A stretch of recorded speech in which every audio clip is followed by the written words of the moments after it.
Cauchy, selon vous, cette proposition de loi, elle doit être retirée, en tout cas vous souhaitez qu'elle soit retirée dans sa totalité? Non. Les députés de Debout la France, Nicolas Dupont-Aignan, José Évrard, se sont abstenus sur cette proposition de loi. Se sont abstenus parce qu'ils trouvaient évidemment, et nous trouvions, que l'article 24 était mal construit, mal ficelé, fouillis et était à plein d'ambiguïté. La liberté de la presse est fondamentale. Maintenant, il est indispensable pour notre société de protéger nos forces de l'ordre. C'est le dernier rempart avant que l'État ne s'effondre. La sécurité, l'ordre public est le dernier rempart avant que l'État ne s'effondre. Et lorsque l'on voit, que ce soit par le biais du terrorisme, avec des images des forces de l'ordre qui sont exposées sur les écrans, lorsque l'on voit tous ces radicaux d'ultra-gauche, ces black blocs, qui vont identifier les forces de l'ordre et s'amuser à les intimider sur les réseaux sociaux. Ça, il est hors de question de laisser faire cela. Donc on peut effectivement, et nous devons tous être vigilants quant au respect de nos libertés individuelles et de nos libertés fondamentales, mais en aucun cas nous devons baisser la garde face à cette nécessité de donner toute confiance à notre police.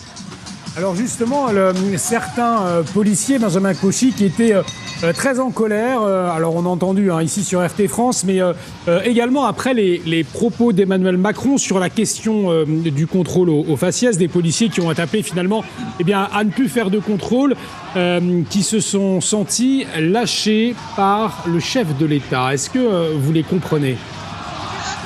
Je comprends parfaitement leur désarroi. On demande aux forces de l'ordre d'intervenir là où il y a eu des dangers précédents, là où il y a plus de potentialité de délinquance. Et on se retrouve malheureusement soit dans des quartiers où historiquement et sociologiquement, démographiquement, nous avons une population qui est d'origine étrangère, qui est ou non assimilée, mais quoi qu'il en soit, qui est d'origine étrangère.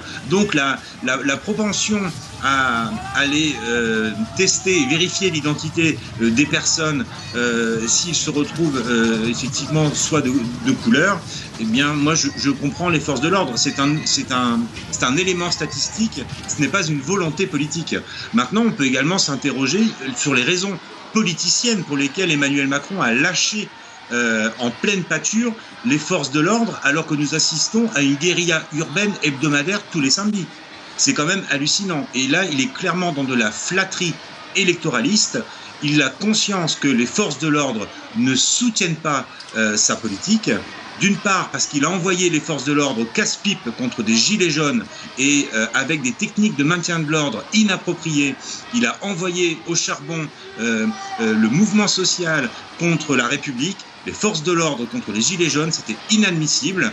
Aujourd'hui, les Français soutiennent en majorité leur police. Ils aiment leur police parce qu'ils se sentent en insécurité, ils ont besoin d'eux. Et aujourd'hui, le gouvernement et Emmanuel Macron, pour aller racler sur sa gauche, pour aller racler les fonds de caniveau de la gauche, pardonnez-moi, va lâcher la police en pleine pâture. Donc ça, c'est indigne de sa fonction. Et encore une fois, comme je vous l'ai dit en préambule, ça symbolise l'échec de sa politique.